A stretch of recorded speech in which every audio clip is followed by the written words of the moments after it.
This is the Clarion-Clipperton Zone, a vast area of the Pacific Ocean located between Hawaii and Mexico. The deep-sea abyssal plain would be quite unremarkable in many ways. After all, such plains cover over 50% of the Earth's surface. But there's one catch. The Clarion-Clipperton Zone is scattered with nodules of incredibly valuable minerals. It stretches over 1.7 million square miles, which is about the size of half of Canada, but deep in the ocean. The width of the area is roughly the same as the width of the entire continental United States. Basically, if you didn't get it, it's a really huge stretch of the seafloor. And with an average depth of about 16,400 feet, it also happens to be one of the most remote and untouched places on the planet. This area got its name because of the Clarion and Clipperton fracture zones, which mark its boundaries on both sides. People didn't make much of an effort naming it, and maybe that was a mistake, because this is a place where hundreds of billions of dollars are just resting at the bottom of the Pacific Ocean. Billions of dollars. It's like this area deserves a flashier name. But here's what's interesting. Even though there's an incredible amount of resources that are worth a fortune, no one's even trying to extract them yet. Why? Oh, I won't figure this out without coffee. Hang on a second.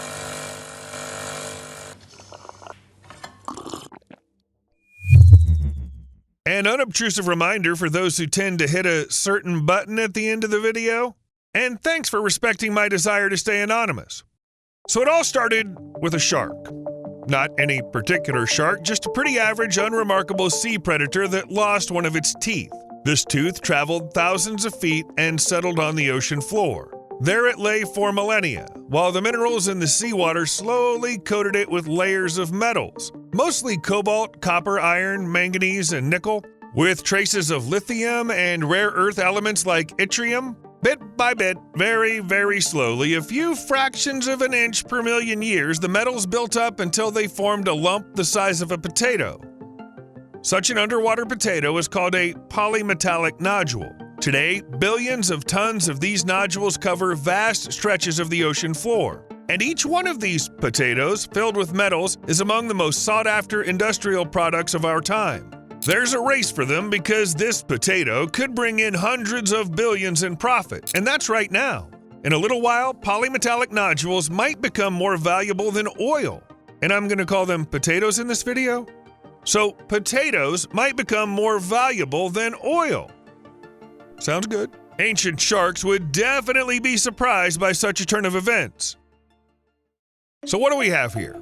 This area is not just a place rich in polymetallic nodules, but also in underwater mountains full of cobalt. There's still not as much known about the nodules as we'd like, but we know that the volumes of nodules typically found at depths of 13,000 to 20,000 feet vary from 0 to 66 pounds per cubic foot. On average, up to 33 pounds of potatoes can be found per 10 square feet. This corresponds to trillions of rock-like deposits, rich, as I already mentioned, in nickel, manganese, copper, zinc, cobalt, and other minerals. And if you think it's strange to be collecting some rocks from the ocean floor, here's a fact for you. They contain more cobalt and nickel than all the land-based mines in the world combined. And the metals from the nodules are damn important in our modern life because they're used in making electronics like batteries, touchscreens, and stuff like that. No modern smartphone can function without these metals. They're also an essential part of electric cars, wind turbines, and all sorts of other electrical equipment. In short, they come in handy just about everywhere. Historically, these metals have been mined from the ground, but the demand for products keeps growing and ground reserves are running out. Considering that many see the creation of tons of batteries as the solution to our environmental problems, all those underwater metals are simply essential for humanity. Many countries are already urging consumers to switch to electric cars to combat climate change, save the planet, and all that. And the idea is definitely a good one. Electric cars are becoming more and more popular, just like green technologies in general, which means we need even more metals for batteries. And we need them today. Well, definitely within the next decade. Even modern wind and solar energy generation technology, as well as the batteries needed to store that energy, require scarce raw materials in the form of these metals. So we've got a huge demand for metals. They're high prices that could make anyone rich who gets into mining, and a place where metals are abundant. Guess where I'm going with this? The thing is, in the Clarion-Clipperton Zone, extracting anything is prohibited. I'm serious. The zone was opened back in 1954, and for a long time, no one did anything there. The modern history of this place began quite recently, in 2012, when a Canadian mining company set out to explore this remote part of the Pacific Ocean. Back then, there was only one ship in this spot, but today the world's biggest industrial race is happening here, with 16 research ships representing different countries and private companies. Yeah, they're not mining any resources here, but the crews of all of these ships are trying to reach the ocean floor and gather as much info as they can about it. All to make sure that when the real race begins, they can extract as many metals as possible and make as much money as they can. Basically, they're all just waiting for the go-ahead.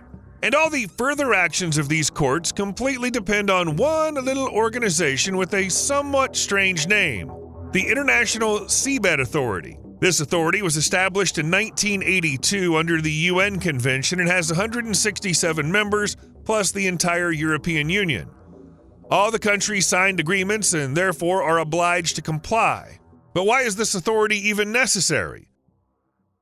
It all started with the UN Convention on the Law of the Sea, which stated that all countries with coastlines own the territory around their shores, specifically 12 miles from the coast. This is a sovereign territory. It literally becomes part of the country. Then there's another zone called the Exclusive Economic Zone, 230 miles from the sovereign territory, where coastal states can fish, explore, and develop the seabed, as well as extract natural resources. These zones are clearly visible on the map, light blue stripes along the shores and the areas around the islands. But everything beyond these zones belongs to no one and everyone at the same time. According to international law, no one owns these territories, and therefore no one is responsible for them. It's just open water. Overall, such territories make up 40% of the surface of our planet, including 64% of the surface of the oceans and almost 95% of their volume. One can say that the open sea is a global shared asset, and all the resources that are out there belong to everyone at once. And typically, these resources are located far from all continents, and getting to them is tough. So, how would the situation develop without a ban? The richest and most technologically advanced country would get access to the resources and, as a result, would only get richer, while poorer countries would get poorer. To stop this from happening, governments agreed not to extract anything from the open sea. And yet, you still need to keep an eye on the neutral territories. That's where the organization I mentioned earlier comes in handy. Since the Clarion-Clipperton Zone is outside the national jurisdiction of any country, deep sea mining in this area is regulated by the International Seabed Authority. Basically, it's responsible for managing resource extraction in all seabed areas in no one's territory. So you get how this works, right? Since 1994, the body has approved over 30 contracts for exploring mineral resources on the seabed in the Atlantic, Pacific, and Indian Oceans, most of which cover the so-called Clarion-Clipperton Zone. These contracts are valid for 15 years and permit their holders to look for, but not mine, metals. So find, let out a sigh, and swim away. Of course, the fact that companies haven't started extraction yet doesn't mean they don't want to. On the contrary. Everyone's just dreaming of being granted permission to extract, and they even bring up some arguments. Supporters of mining say that deep-sea extraction of minerals is a way less destructive method of getting minerals than the same thing done on the surface. There's definitely some sense in this. Today, the extraction of all these incredibly expensive, high-demand metals takes place in places like tropical forests, which are rich in biodiversity and also act as major carbon sinks, slowing down climate change, destroying what helps fight global warming to make cars that will help fight global warming. It seems like there's some contradiction here, don't you think? To give you a full picture, I'll say that the countries most affected by industrial mining are Indonesia, Brazil, Ghana, and Suriname. In Indonesia alone, about 733 square miles of forest were cut down to clear space for industrial extraction of whatever's needed. This area is 3 times the size of the capital city, Jakarta. About 10 years ago, almost all mobile phones relied on tin from the Indonesian island of Bangka. And while mining any metal is a very profitable business, it's also super destructive. The world's demand for a lot of tin has left scars on the island's landscape, flattened its farms and forests, and wiped out its fish stocks and coral reefs. Tourism, beaches, everything took a hit. The damage is best seen from the air. Patches of once lush forest huddle among huge stretches of barren land. And to add to the horror, where there are no mines, the island is dotted with graves, many of which hold the bodies of miners. Also, extraction is also going on in the ocean around the island, so everything's packed with industrial gear. And the same kind of situation is seen in many places where people are extracting metal. But if you think that deep-sea mining will fully rid the land of all that, well, not quite. It's expected to just complement it. So using that as an argument for starting mining, well, not the best idea. However, even though no permits have been issued yet, the deep-sea mining industry is already developing specialized underwater extraction technology, exclusively for the Clarion-Clipperton Zone, to be able to extract minerals even that far from shore, and that deep. This technology involves collecting nodules from the ocean floor and delivering them to a ship for transport to land. The equipment that'll be on the ocean floor sucking up potatoes looks like this. This is a remote-controlled device that delivers the nodules to a deep-water riser pipe through which the potato is already being sent to a surface vessel for cleaning and processing. Then the nodules are directed to a land facility while the washed sediment is returned to the ocean. But if the technology already exists, why hasn't extraction started yet? The truth is, people they've never done anything like this before. There are no rules whatsoever for how deep-sea extraction should be conducted, and without rules, nothing can happen. For now, everyone's following the 2-year rule that allows any member state of the International Seabed Authority that intends to submit a request for approval of a work plan for seabed development to ask for some rules to be devised and adopted. And this has to be done within 2 years. In July 2021, this rule was used for the first time, which means there was a deadline set until July 9th, 2023. However, in July 2023, it became clear that more time was needed to develop the processes for searching, exploring, and extracting minerals. After that, a new deadline was set for the final refinement of the rules, July 2025. And until the rules are refined, countries are not allowed to engage in metal extraction in this area. But this agreement has its nuances too. In 2022, the Canadian company, the Metals Company, ran an expedition to test its mining equipment. The company said it intends to gather 3,600 metric tons of those nodules during this testing phase. This has turned into the first test of its kind that was permitted after years of discussions, and a certain amount of metals was extracted. But the thing is, the entire process isn't deemed a real industrial extraction yet. So to say, it's a test run. The Metals Company is one of the most active supporters of deep-sea mining. The company's leaders have repeatedly stated that, in their opinion, deep-sea mining will have a smaller impact on the environment than traditional mining on land. The scientific community is indeed against it, which is why many companies and even countries are boycotting underwater drilling. However, despite all the debates, it seems there are no plans to stop the extraction.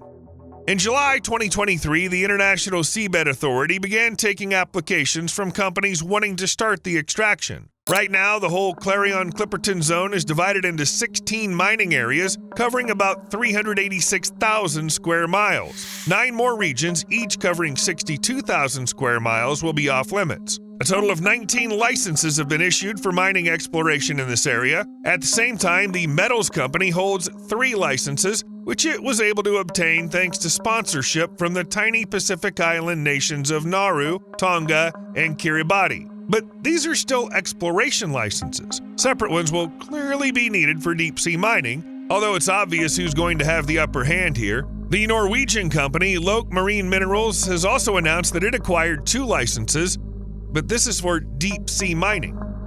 All this is definitely putting pressure on the International Seabed Authority since they're still working on the extraction rules. People are constantly arguing. Some want the rules to be adopted right now because the demand for minerals from the deep-sea seabed is growing. Others, well, they insist it's important to sort things out first. But the problem is also that as soon as one company gets a license to develop, a race for extraction will begin and other companies will join in. They won't be able to stop it, and the consequences are still unclear. And they could really be irreversibly terrible. As I said, many scientists are against deep-sea mining. They believe it could lead to the destruction of life and habitats on the ocean floor, and this has even been modeled in the eastern part of the Pacific Ocean. That is, they conducted test mining and found that the results were just terrible. The thing is, at these depths, nodules are the only solid substrate found on the otherwise barren seafloor. And since there's nothing else solid, this potato becomes an anchor for megafauna and provides a safe harbor for small marine creatures. According to some estimates, more than half of the megafauna depends on these nodules. They're not only often covered with sessile organisms, but can also be inhabited by meiofauna. Many species may even be endemic to this region, but to what extent is still unclear. One example is the ghost octopus that was found in 2016. It deposits its eggs on a solid substrate to shield them from predators. This is why marine biologists advocate for a very careful examination of the area and strict restrictions on mining. And you can see why. Once this area was considered lifeless, but research work shows that there might just be an astonishing biodiversity here. It turns out that 88 to 92% of the species living in this area remain unknown, and if extraction starts soon, we might never know about them at all. It's not even that scientists feel sorry for the endangered species, though they clearly do. However, deep-sea organisms have already sparked new, exciting pharmaceutical breakthroughs, treatments for cancer, infectious diseases, and even Alzheimer's disease. It's very possible that creatures yet to be discovered in this place also have medicinal potential. Maybe they can cure incurable diseases. Seriously, you can't rule out this possibility, just as you can't accurately predict the damage from fossil fuel extraction in this area. But to give you an idea of the scale, every time someone heads out and gathers samples in the Clarion-Clipperton area, a new species shows up. These aren't my words, that's what the scientists are saying. It's obvious that mining for minerals won't come without pain for any wildlife, and it doesn't matter if it's on land or in water. Plowing the ocean floor, for example, can disrupt microbial communities that play an important role in the nitrogen cycle. This, in turn, will create significant economic risks for fishing in Mexico and Central America, because that's how nature works. Everything's connected here. Not to mention that the extraction and processing of minerals can create toxic sediment plumes that can travel vast distances across the ocean, destroying coral reefs and polluting the seawater. Noise and light from powerful floodlights can seriously harm creatures that are adapted to conditions of darkness and silence. Imagine living your whole life in a quiet, dark place. Your parents lived there. Their parents did too. And for millions of years, it's been peaceful. And then people burst in and start digging or sucking up the stuff from the bottom. Not that it makes much of a difference. Many of these creatures have an extraordinarily long lifespan. For instance, there are some corals that live over 4,000 years, and sea sponges that can last up to 10,000. Do we really want to kill creatures that are 10,000 years old just because we urgently need metals for phones and solar panels to kind of save the planet? Well, I don't know. People still have to answer that question. Sea creatures are not happy. After conducting drilling tests in Japan in 2020, the first successful attempt to extract cobalt from underwater mountains, there was a decrease in the number of underwater animals. Research of the seabed showed that even a year after the tests, species, including fish and shrimp, were less frequently encountered, not only in the immediate impact zone, but also beyond it. To be more specific, their numbers dropped by 43% in areas where the waste settled, and by as much as 56% in adjacent regions. That's a lot. Really a lot. It's important to note that the deep-sea mining industry is quite young, and it's hard to predict what kind of impact it'll have on marine animals in the future. It'll take decades before the damage can be accurately assessed. But can't we start doing something to minimize it? That's basically what the rules and regulations are being developed for. But things are still moving kinda slow. It's possible that commercial mining on the deep sea floor might actually start sooner than it should. And that's bad news. A new member of Metallica. Here's another find from the ocean floor. In 2020, scientists discovered a strange creature in the depths of the Pacific Ocean living in the Clarion-Clipperton zone. This little crustacean, measuring only about 0.25 inches, can survive in extreme conditions at depths of up to 16,404 feet. It is adapted to life in complete darkness, so it has no eyes and no discernible color. The little critter lives in manganese concretions that are millions of years old. Overall, it's just a creature like any other. It has a thing for antiques. But the most interesting thing is that it was named Macrostylus metallicola. Yes, you heard that right, in honor of the band Metallica. The marine biologist who chose this name wanted to show his respect for the band and also raise awareness about environmental protection. And it sounds cool. I wish they'd name a crustacean after me. Or a worm. A worm would work too. Discovering new species. As I already mentioned, the seabed in the Clarion-Clipperton Zone is very rich in living organisms. But let's dive deeper into this. A study published in Current Biology showed that over 5,000 previously undescribed animal species were found in the unexplored depths of the Pacific Ocean. But the scientists didn't just count every one they managed to find, they also created the first complete list of animals in this region. To do this kind of work, they turned to data from over 100,000 observations made during expeditions. As a result, the list includes not 5,000, but 5,580 species, of which only 438 have official names. The rest remain a mystery to scientists, which means there's a lot of work ahead. I wonder if any of them will be named after Linkin Park, or the Beatles. Or maybe after me. Did you press a certain button? No pressure, of course.